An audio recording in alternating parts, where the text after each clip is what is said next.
Bismillahirrahmanirrahim. Assalamualaikum warahmatullahi wabarakatuh. Waalaikumsalam warahmatullahi wabarakatuh.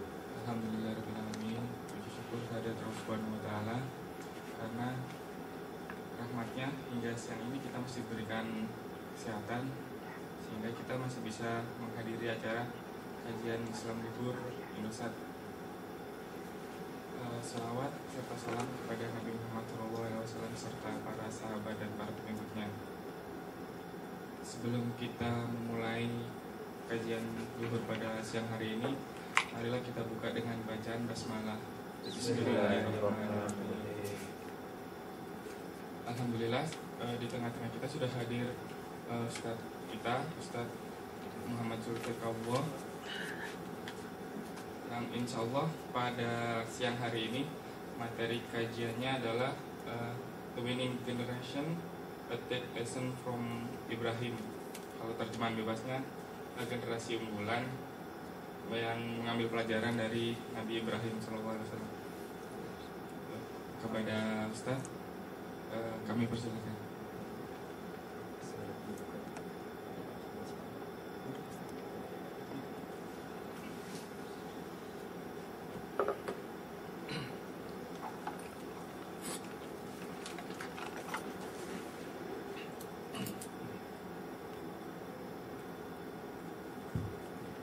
Bismillahirrahmanirrahim.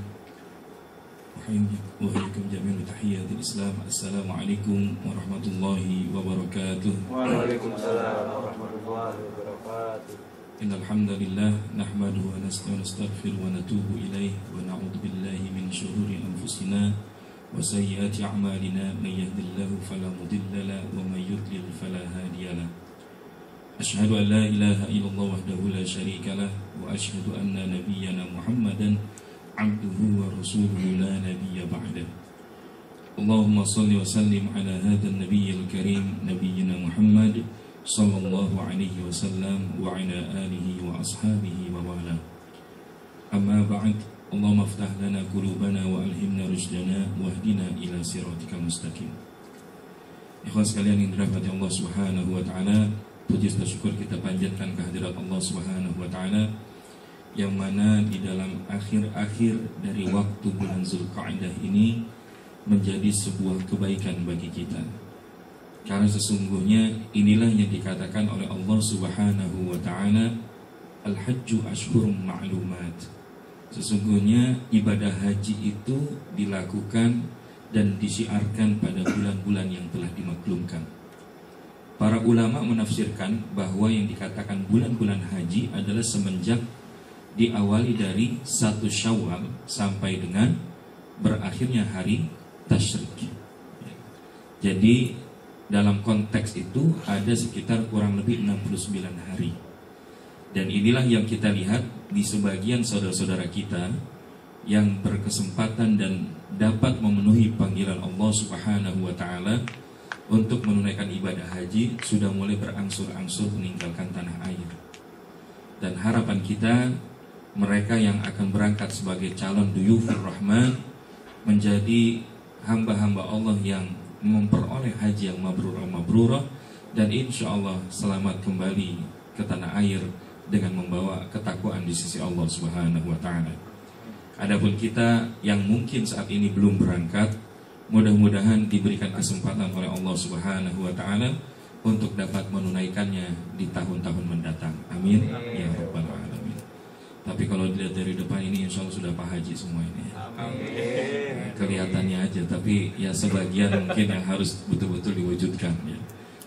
Artinya haji bukan sekedar simbol, tapi haji adalah merupakan sebuah proses perubahan yang kita lakukan dalam konteks beribadah kepada Allah Subhanahu wa taala.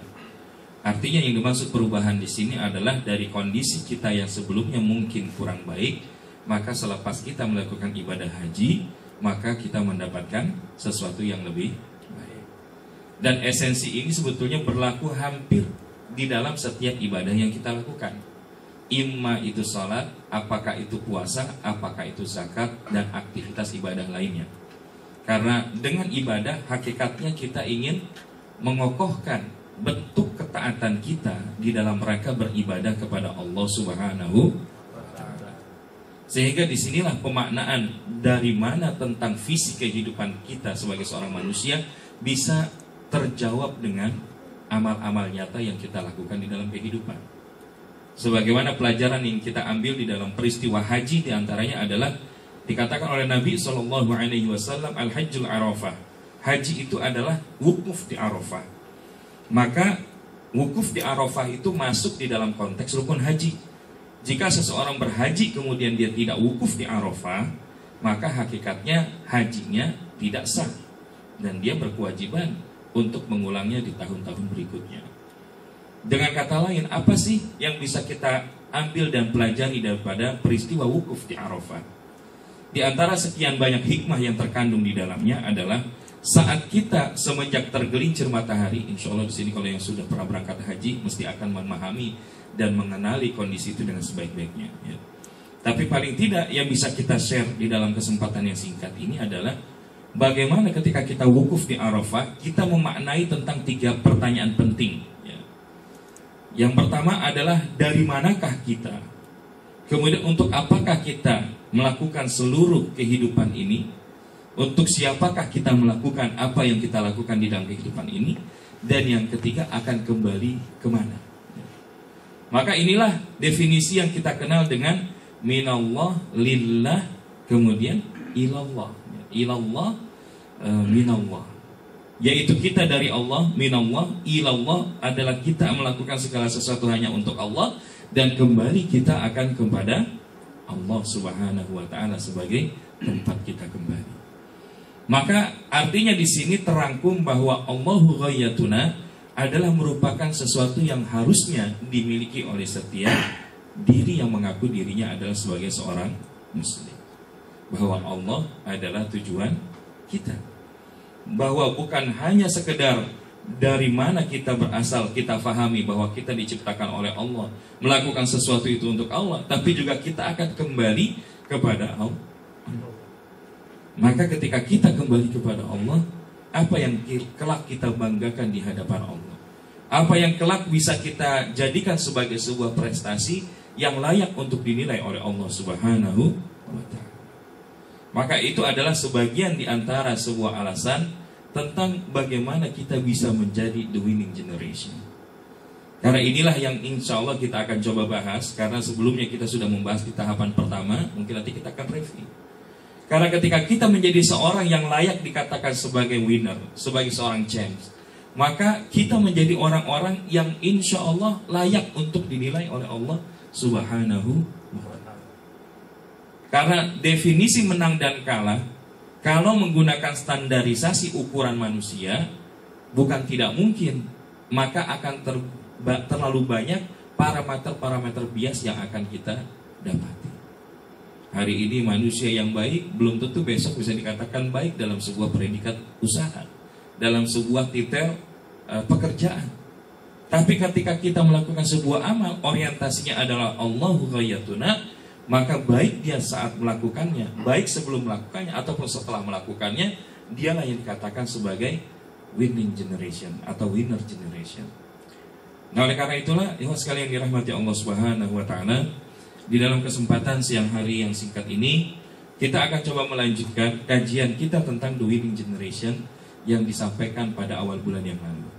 Bahwa di awal bulan yang lalu sebagai sebuah pengantar, kita perlu pahami bersama bahwa tuntutan menuntut ilmu atau tuntutan untuk belajar memahami ilmu agama adalah merupakan salah satu kebaikan yang Allah berikan kepada kita.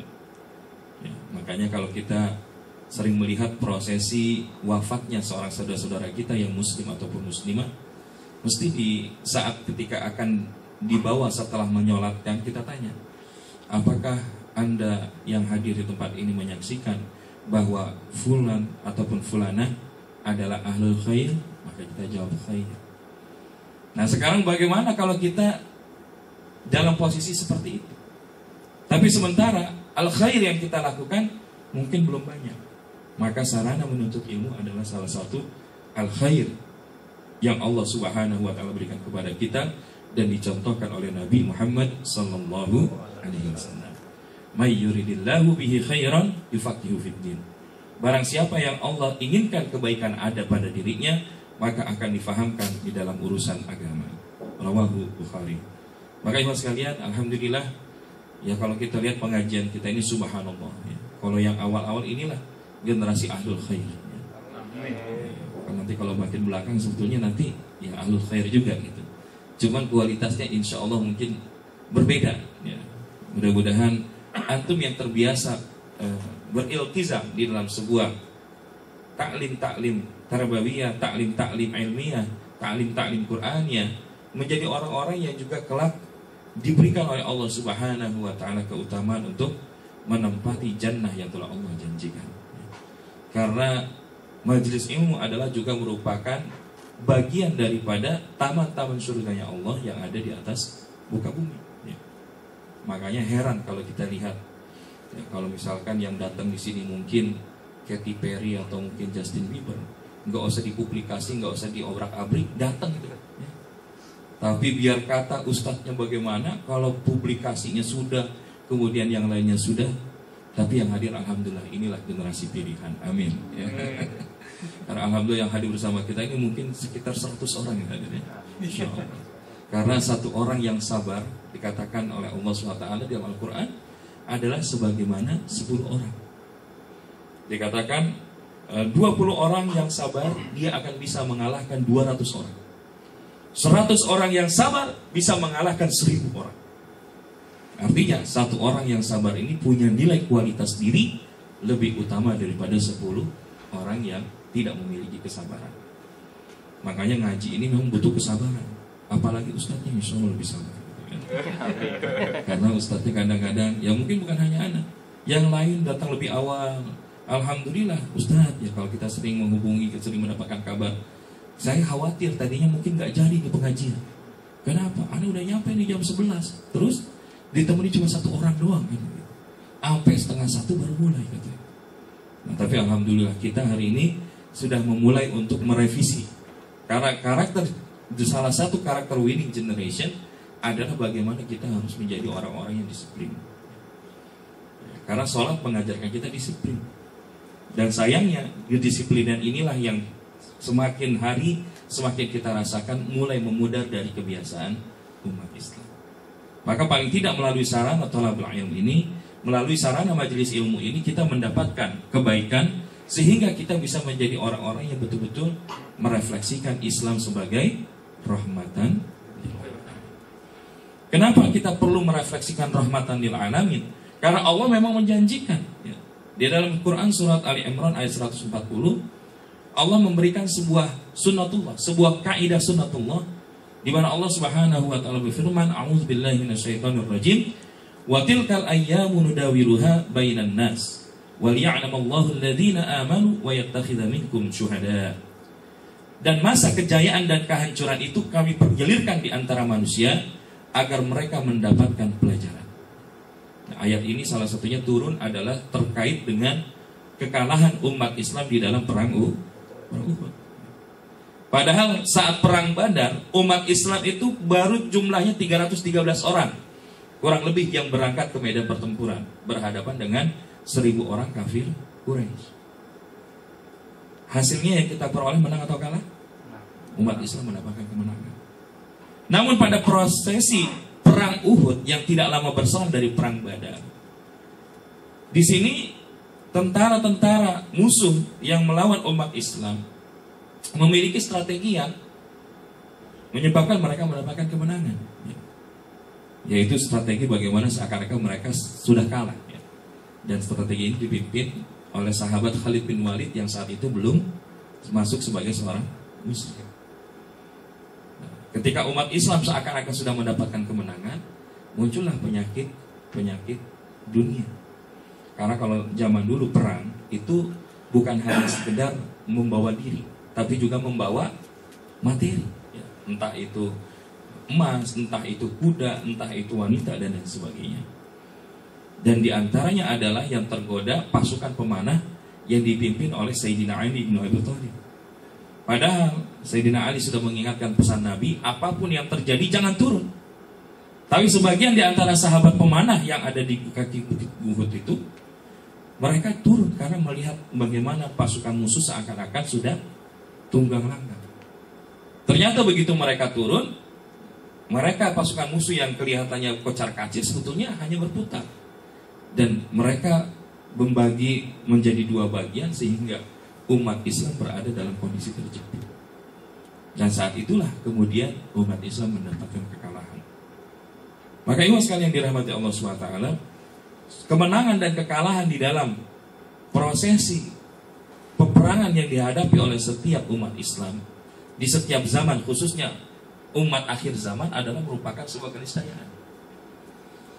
Maka yang dikatakan sunnah tadawul atau sunnah pergantian itu adalah merupakan sebagai sebuah bukti tentang bagaimana al-ma'rakah, ya, bagaimana sebuah pertempuran antara bainal haq wal batil itu bersifat abadi.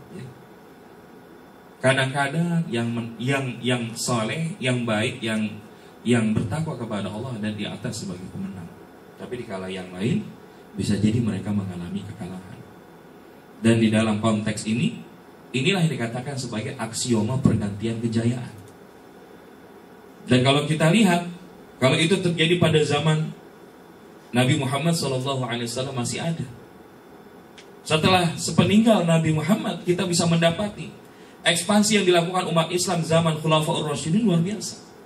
Bahkan di tangan Khalifah Umar Ibn Khattab dan Utsman bin Affan, itu perluasan kejayaan Islam itu bahkan sampai menaklukkan Parsi dan menaklukkan Romawi.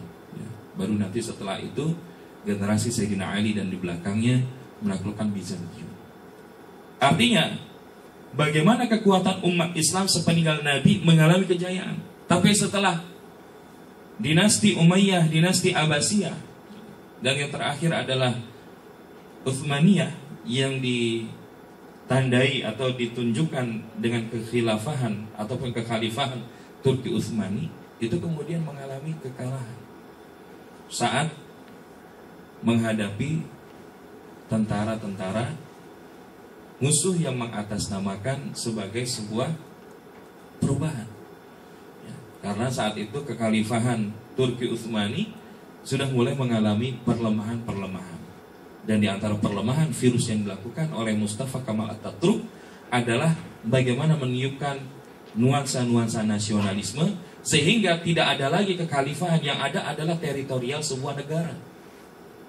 Maka jadilah kita hari ini umat Islam salah satunya ketika runtuhnya kekhalifahan Turki Utsmani, kita berada di dalam lokalisasi negara-negara. Tapi secara entitas umat Islam, kita hari ini belum masuk di dalam konteks Pareto. Ya. Karena kalau konteks Pareto itu bagaimana yang 20% memiliki dan menguasai 80% potensi pasar yang dimiliki. Kita kebanyakan hari ini baru masuk galangan orang yang 80% yang merebutkan 20%. Terlebih di Indonesia, kalau kita lihat, ya, maka kita bisa katakan apakah umat Islam saat ini mendapatkan kejayaan atau justru sedang berada di bawah kehancuran. Karena biar bagaimanapun sebetulnya ada sebuah kajian yang menarik, bahwa ini disampaikan dalam sebuah penelitian McKinsey, bahwa pada tahun 2050 diestimasi Indonesia ini akan masuk The Magnificent Seven. Indonesia akan masuk 7 negara terbesar di dunia. Setelah kekuatan Cina, kekuatan Amerika, kemudian India, kemudian Rusia, kemudian Inggris, satu lagi saya lupa, baru yang ke-7 itu adalah Indonesia. Tapi kita sekarang peringkatnya masih di sekitar puluhan, ya, 70-an sekian. Dan ini bukan tidak mungkin tidak terjadi. Mengingat potensi yang dimiliki Indonesia khususnya adalah salah satu aset terbesar, mayoritas umat yang ada di Indonesia adalah memiliki keyakinan sebagai seorang Muslim. Dan Samuel Huntington di dalam bukunya The Clash of Civilization mengatakan bahwa nanti mendekati tahun-tahun berikutnya setelah 2012, setelah 2020, maka kekuatan kapitalisme ini akan berhadapan dengan kekuatan umat Islam. Karena kekuatan komunis akan runtuh, kemudian kekuatan agama Arab ini juga tidak akan memiliki substansi yang kuat. Maka tinggallah kapitalisme akan berhadapan dengan kekuatan umat Islam.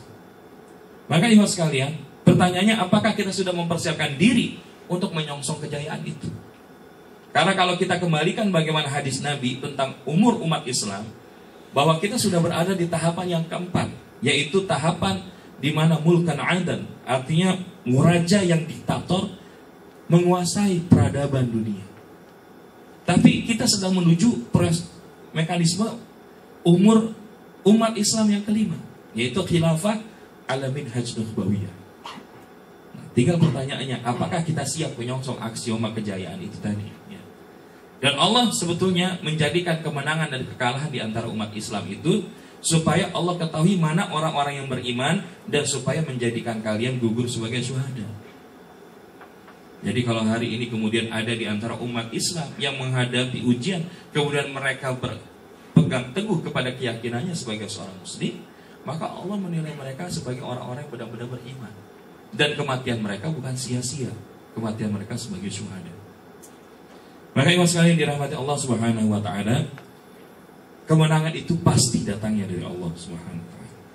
Maka ini harus kita yakini. Kalau tadi seakan-akan bahwa kemenangan kekalahan ini dipersilih gantikan oleh Allah SWT. Tapi at the end Allah menjanjikan huwallazi arsala rasulahu bil huda wa dinil haq liyudhhiru 'ala ad-dini kulli walau karihal musyrikun. Dialah yang mengutus rasulnya dengan membawa petunjuk Al-Qur'an yang hak dan agama yang benar untuk dimenangkannya atas segala agama walaupun orang-orang musyrik tidak menyukainya. Subhanallah. Inilah merupakan sebuah bentuk keyakinan bahwa kita sebagai umat Islam adalah umat pemenang. Harusnya kita bisa menjadi umat yang menjadi trendsetter, bukan menjadi umat yang follower. Tapi kebanyakan kita hari ini kira-kira kalau kita berkaca kepada diri kita, banyak di antara kita itu sebagai follower apa sebagai trendsetter? Sebagai orang yang mempengaruhi atau orang yang dipengaruhi? Nah, kita tinggal jawab sendiri. Lalu di mana refleksi kemenangan itu? Maka disitulah kita bisa memahami bahwa kita membutuhkan al-jiddiyah, kesungguhan. Karena apa? Dikatakan oleh Nabi SAW, akan senantiasa ada di dalam umatku golongan yang senantiasa menegakkan kebenaran.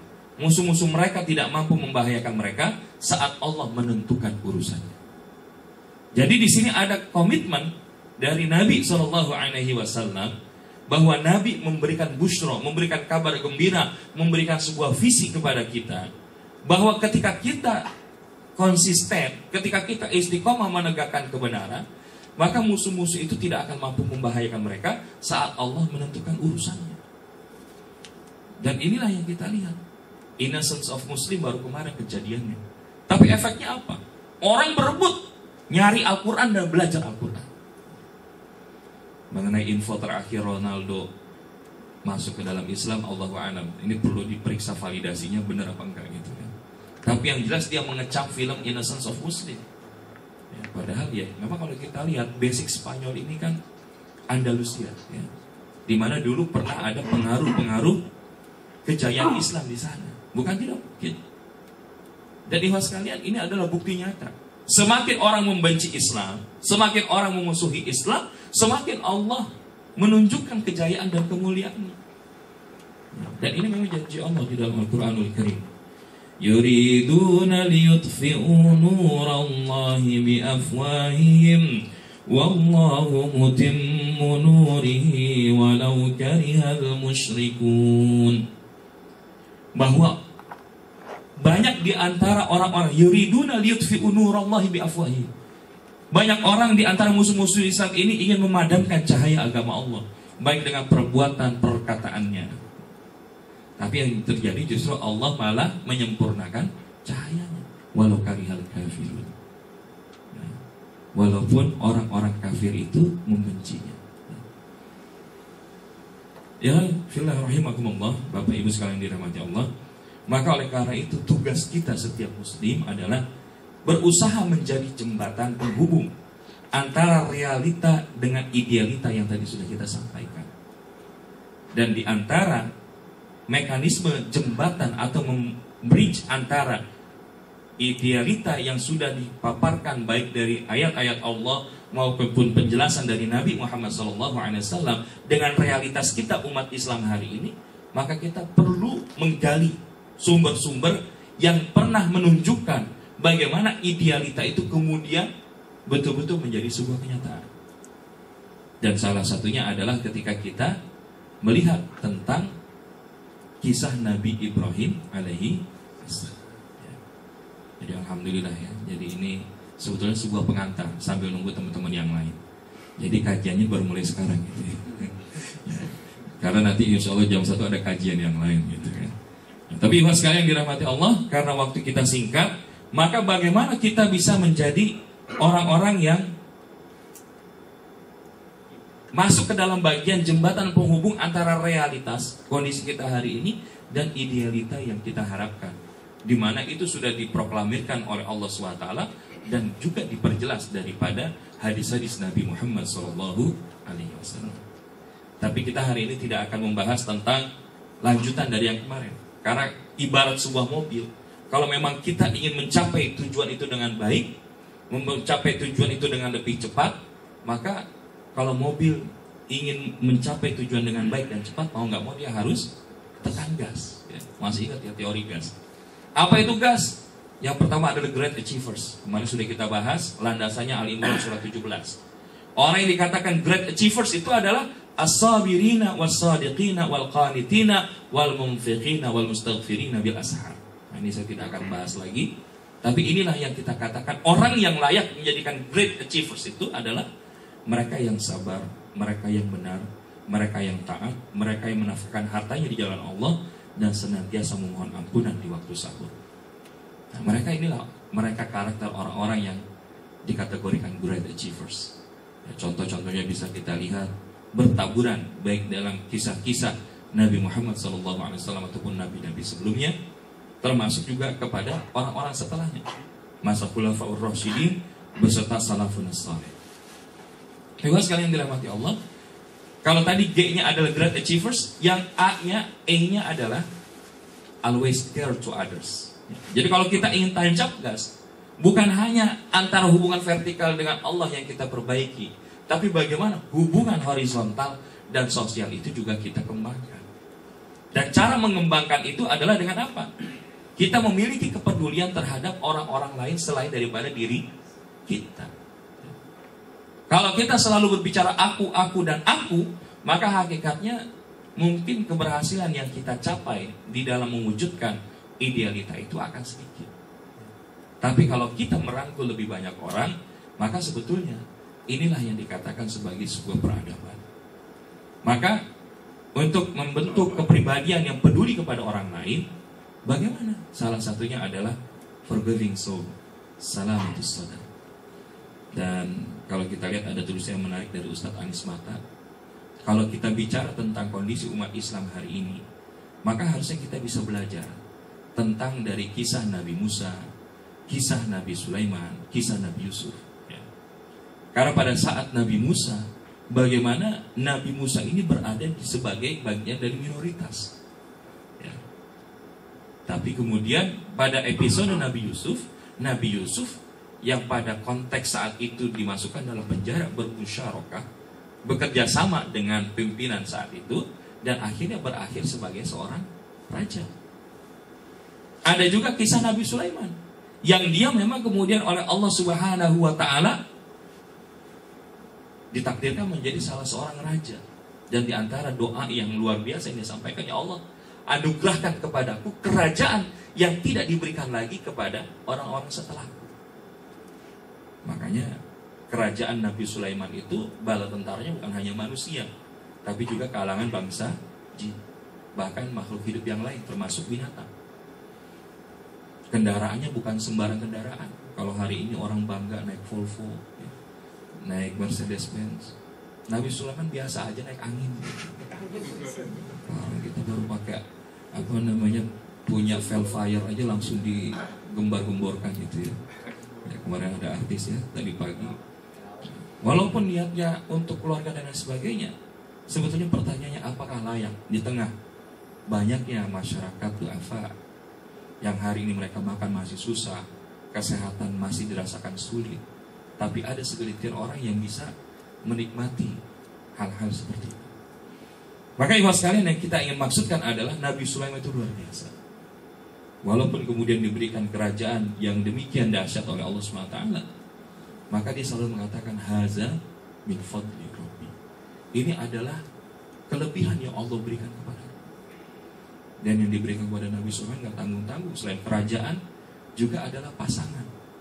Dikabarkan Nabi Sulaiman ini punya pasangan 99 orang, hampir 100. Kalau bapaknya Nabi Daud 1000 orang. Jangan dibayangin, udah sampai itu jangan dibayangin. Antum di sini yang satu aja alhamdulillah. Yang belum jangan mikirin makanya. Usah nanti. Nah, ibu sekalian, yang dimasukkan dalam konteks ini adalah bagaimana Allah memberikan pembelajaran kepada periode daripada nabi-nabi yang tadi disebutkan. Nabi Musa saat berada bagian dari minoritas, Nabi Yusuf pada saat masuk dalam kalangan menengah dan melakukan musyarakah dengan kekuasaan. Kemudian ada episode Nabi Sulaiman saat umat Islam menjadi puncak kejayaan. Tapi dari konteks ini ada beberapa persamaan yang bisa digarisbawahi. Salah satunya adalah bahwa tidak mungkin kejayaan-kejayaan periode nabi-nabi tadi, baik Nabi Musa, baik Nabi Sulaiman maupun Nabi Yusuf, tidak diwarnai dengan yang namanya konflik. Maka subhanallah, kita lihat episode Nabi Musa, bagaimana Fir'aun yang saat itu sangat khawatir, sangat takut kerajaannya ini akan diambil alih oleh masyarakat selain daripada keturunannya, maka memerintahkan setiap bayi laki-laki yang lahir harus dibunuh. Ya. Tapi yang menarik apa? Nah, nanti masuk lagi kepada bab yang kedua. Ada konspirasi. Justru ketika dalam konteks itu Allah Subhanahu wa Ta'ala menjadikan periode Nabi Musa bayi itu dilarung di Sungai Nil dan sampai di Asia, istri Fir'aun. Maka kemudian Siti Asia mengatakan, wahai suamiku, kita belum punya keturunan. Ini ada anak laki-laki. Ya, demikian menggemaskan. Kenapa nggak kita angkat jadi anak? Maka kemudian Fir'aun justru malah merevisi kebijakannya sendiri, malah membesarkan Nabi Musa di dalam istana. Konspirasi. Tapi yang ingin Anda sampaikan, adanya konflik di situ. Di zaman Nabi Yusuf begitu juga. Kalau kita lihat bagaimana ketika Nabi Yusuf pernah mengatakan dan diabadikan di dalam Al-Quran, wahai ayahku, saya melihat ada 10 bintang dan kemudian 1 bulan sujud kepadaku. Maka kemudian dikatakan oleh ayahnya, wahai Yusuf, yang kayak begitu udah ente yang ngomong-ngomong lagi dari bahasa kita. Karena apa? Karena beliau sudah bisa menakwilkan. Dan itulah yang terjadi ketika kemudian ayahnya Nabi Yusuf itu sayang kepada Nabi Yusuf, menyebabkan kecemburuan di antara saudara-saudaranya yang lain. Yusuf itu 11 bersaudara. Di bawah Nabi Yusuf Bunyamin. Ya. Nah, di atas Nabi Yusuf mereka berkonspirasi dan melakukan, karena adanya konflik tadi, bagaimana mereka menceburkan Yusuf ke sumur. Padahal kalau kita pakai logika, namanya ngebunuh ngapain ditaruh di sumur? Bunuh-bunuh aja. Di sini ada konspirasi dari Allah Subhanahu wa Ta'ala. Begitupun episode Nabi Sulaiman.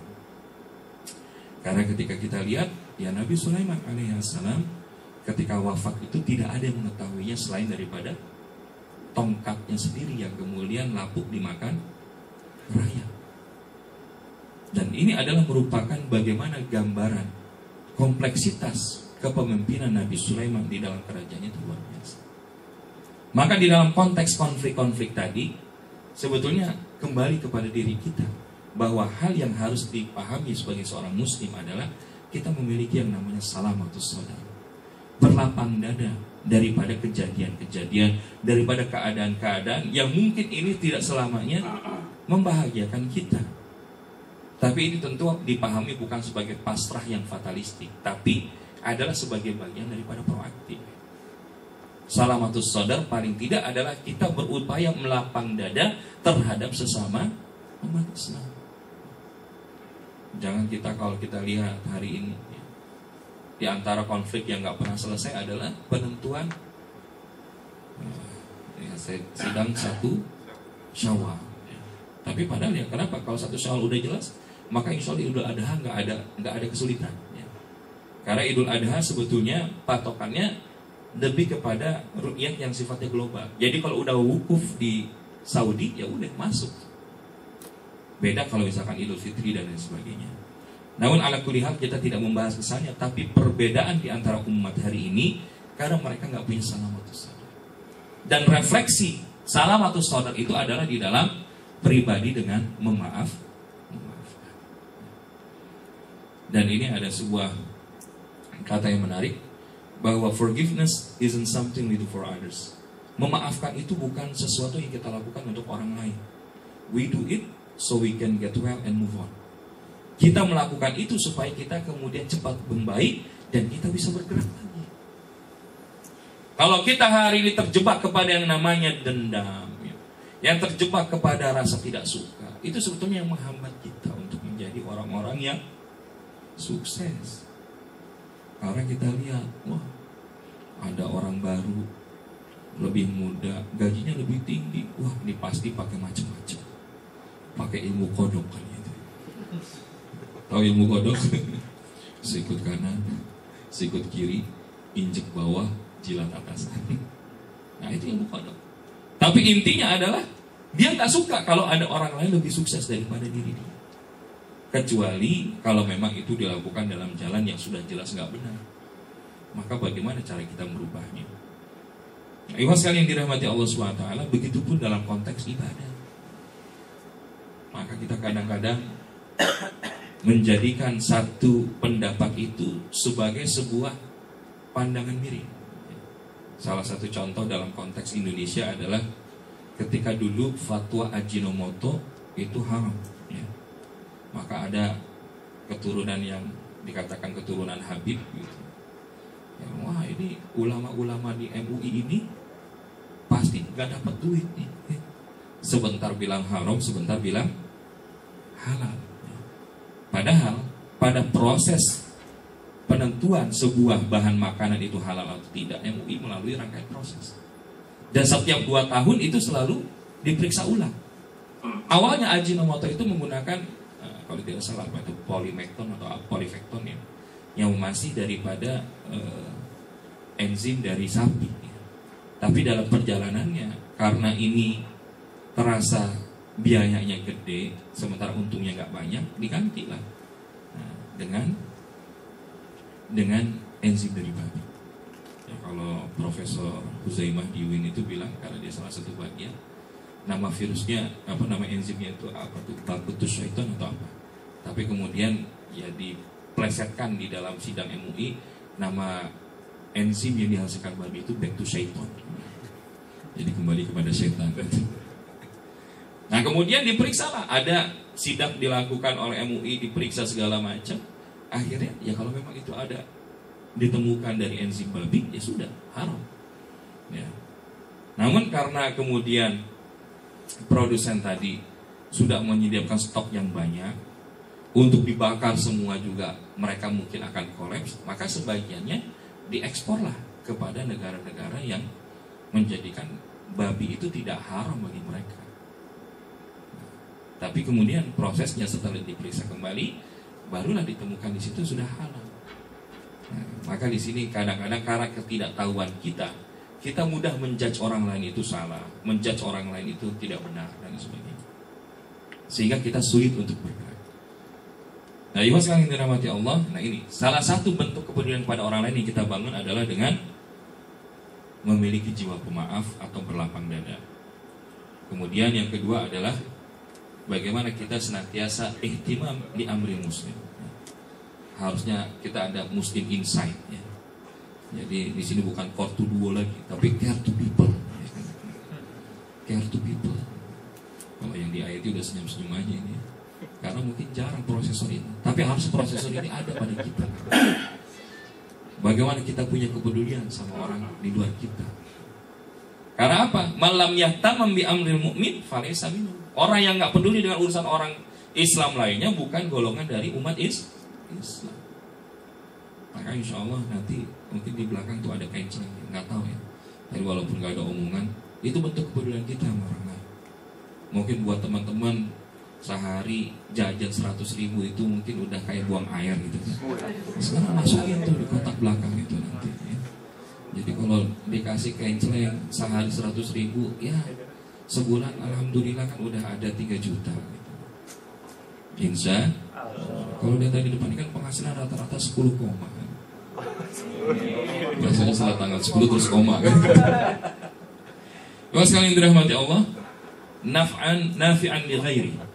Ya bagaimana menjadikan diri kita itu bermanfaat bagi orang lain, baik dari harta kita, baik dari tenaga kita, baik dari waktu kita, baik dari tutur kata kita, baik daripada ilmu kita. Maka inilah yang dikatakan oleh Nabi, khairun nas anfa'uhum.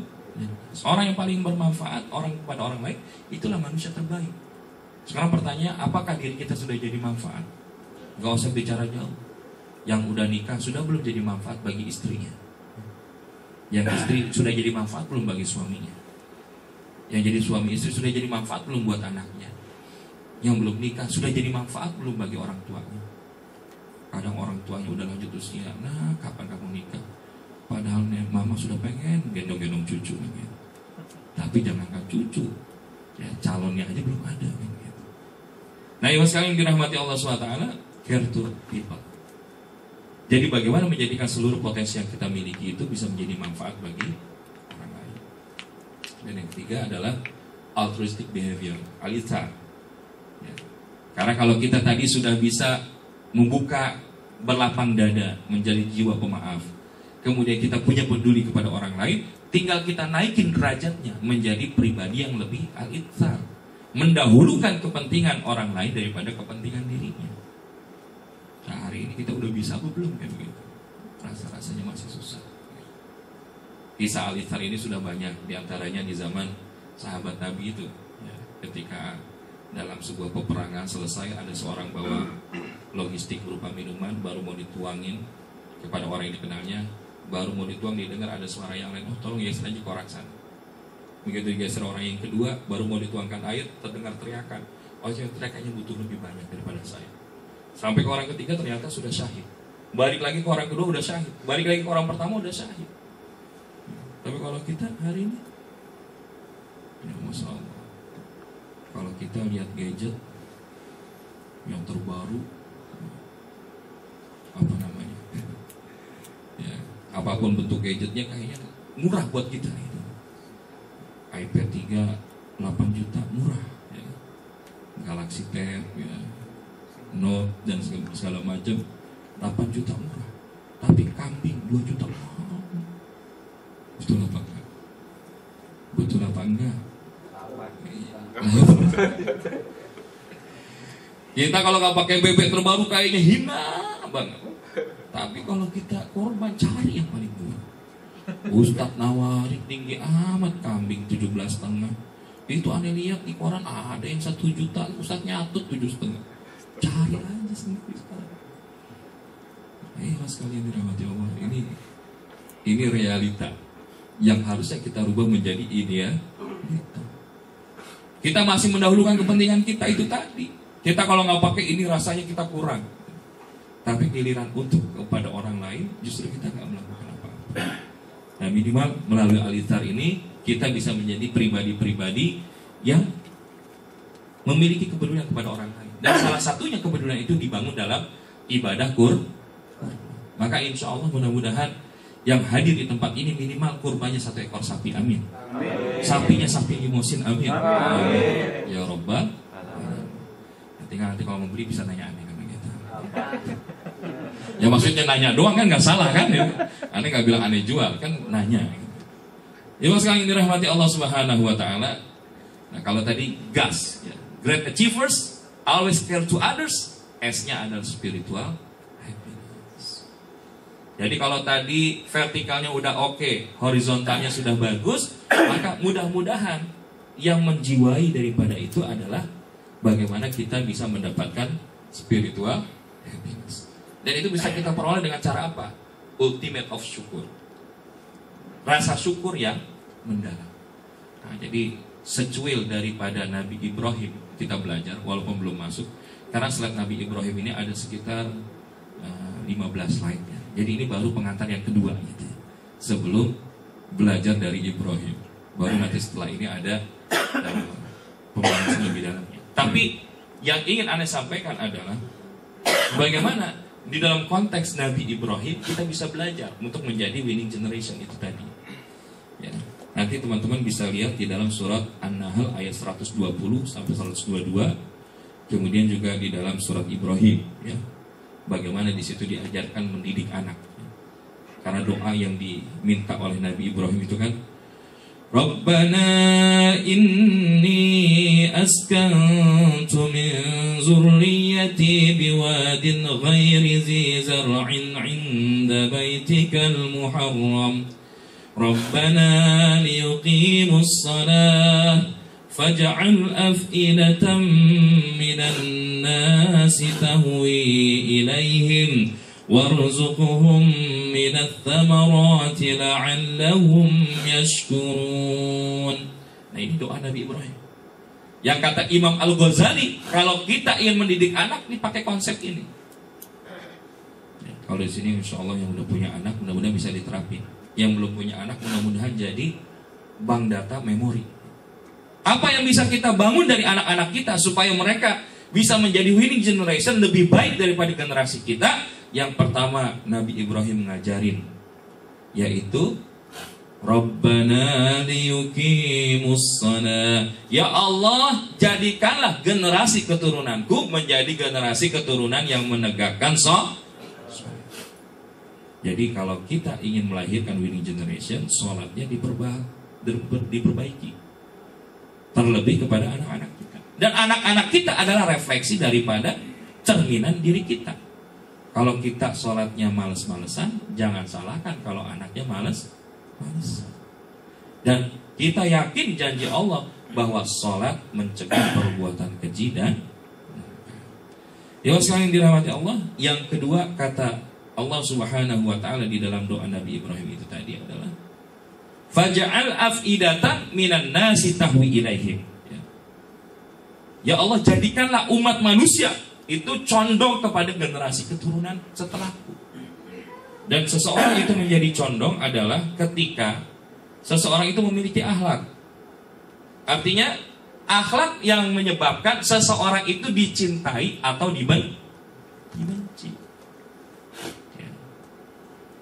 Akhlak itulah yang menyebabkan seseorang itu disukai atau dibenci.